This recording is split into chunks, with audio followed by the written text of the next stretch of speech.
We bring together for you two men eminent in their arts, whose current collaboration has yielded another intriguing film of which we shall be seeing portions later on. Two men are British playwright Harold Pinter and American film director Joseph Losey, who now lives in England.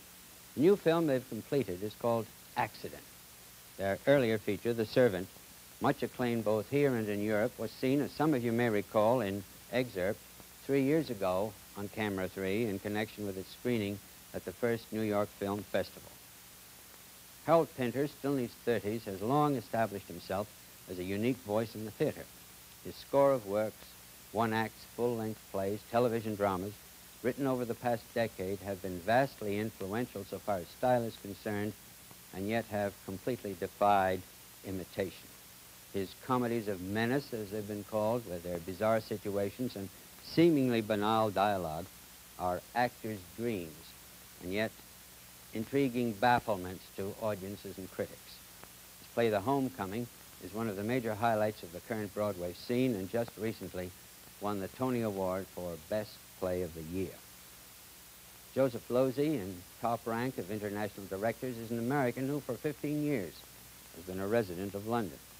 His artistry has earned him most of the plaudits and prestige the film world can offer. Between The Servant and Accident, Mr. Losey directed King and Country and Modesty Blaze.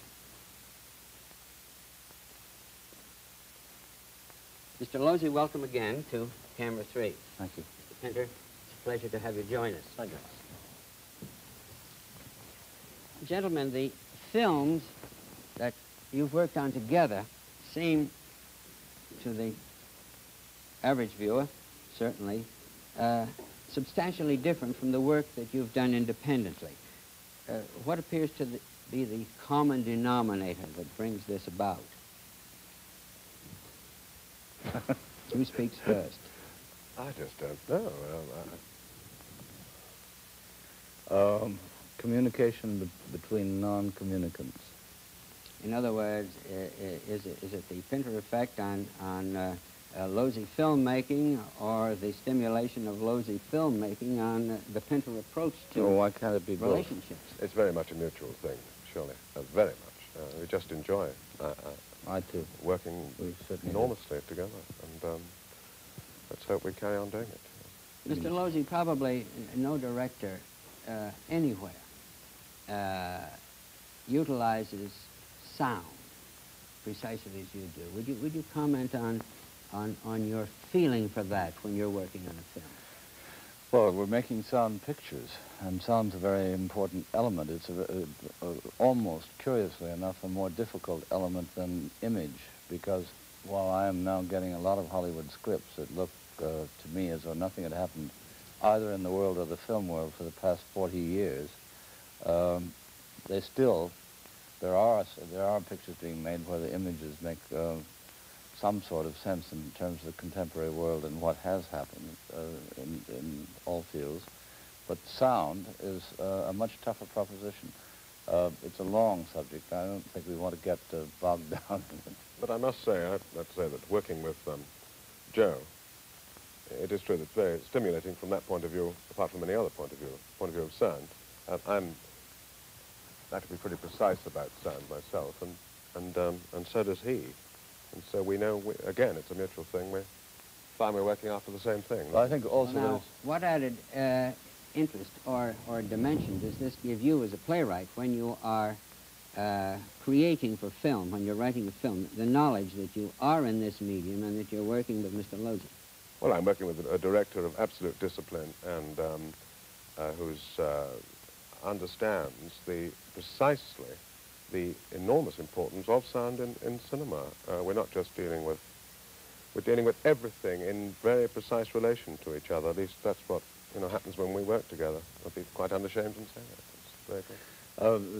It's absurd, as far as I'm concerned, to think of either the visual or the sound in films as a literal, naturalistic or realistic medium. If you don't heighten reality or reduce it, which is a way of heightening it, it makes no sense. So that sound, neither sound nor image ever, at least in my terms, is ever literal. But I don't think we've gone by any means as far as we ought to or could.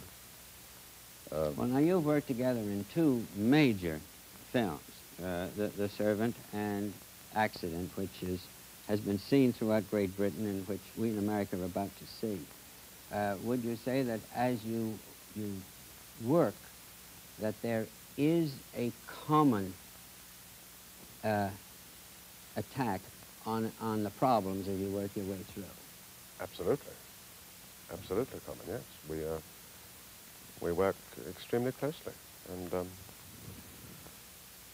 but surely couldn't be anything else but common ground. I mean, if it wasn't a common ground, then you're saying there would be, he would be after something distinct, and I would be after something distinct which would not be related, and that's not the way people can work together anyway.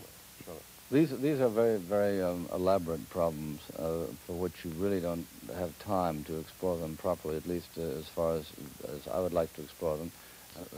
Let me ask this one more question, Mr. Losey, because of course you have distinguished yourself in what, 18, 20 or more major films on both sides of the Atlantic, other than those you worked with Mr. Pinter. Which is not very many, because Dirk Bogarde, I believe, has made 60 now, you know.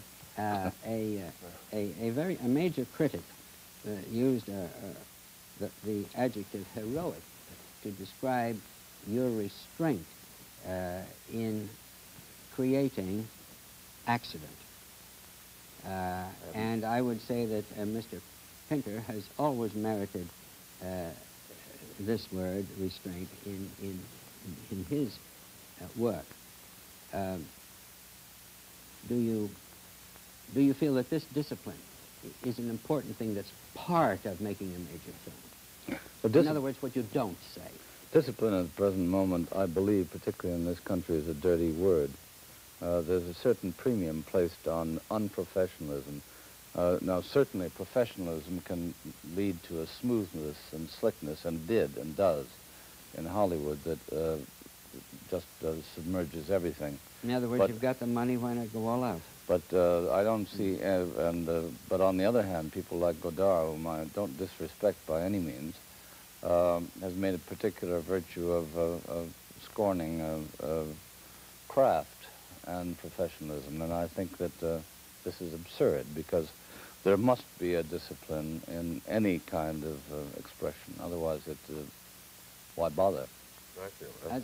As a playwright, you came out of the theater and started working in film. I didn't come out of the theater. Oh, I see, come out, yes. Now, I haven't left the theater. As you, certainly not. When you work on an adaptation, or as a critic says, a recreation for film, what freedoms or additional dimensions do you feel you have within reach, apart from the obvious ones of location shooting and so on? Well, I find it very difficult to analyze what I do and what I'm faced with in working for various mediums. But I think in a way I respond instinctively to different mediums, and the film obviously is a totally different medium, theatre, though it has some things correspond. If you're dealing with people, characters, that's the thing that corresponds. But the whole rhythm of filmmaking is very different. I don't know. I wouldn't care to make any profound distinction or attempt to do so. It's just you can concentrate very much more closely on what you want to concentrate on, but equally one tries to do that on the stage as well. May I go away for a moment from film and from Accident, which we're going to see part of in a minute, and ask you this, Mr. Pinter.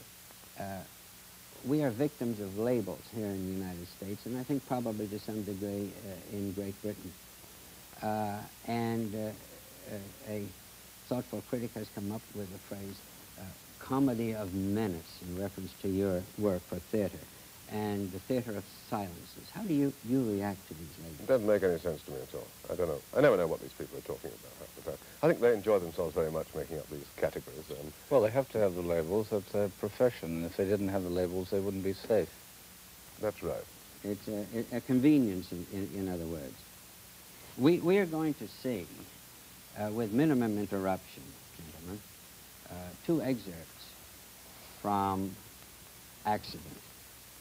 And before we see them, Mr. Losey, is there anything which you think we should know? Well, only that I understand you're running one sequence after the other with a slight black on the frame, a slight black frame on the screen. And they are, I'd like to make it very clear that they're not sequences that follow each other. There are other sequences in between. It's not the continuity of the film, that's all.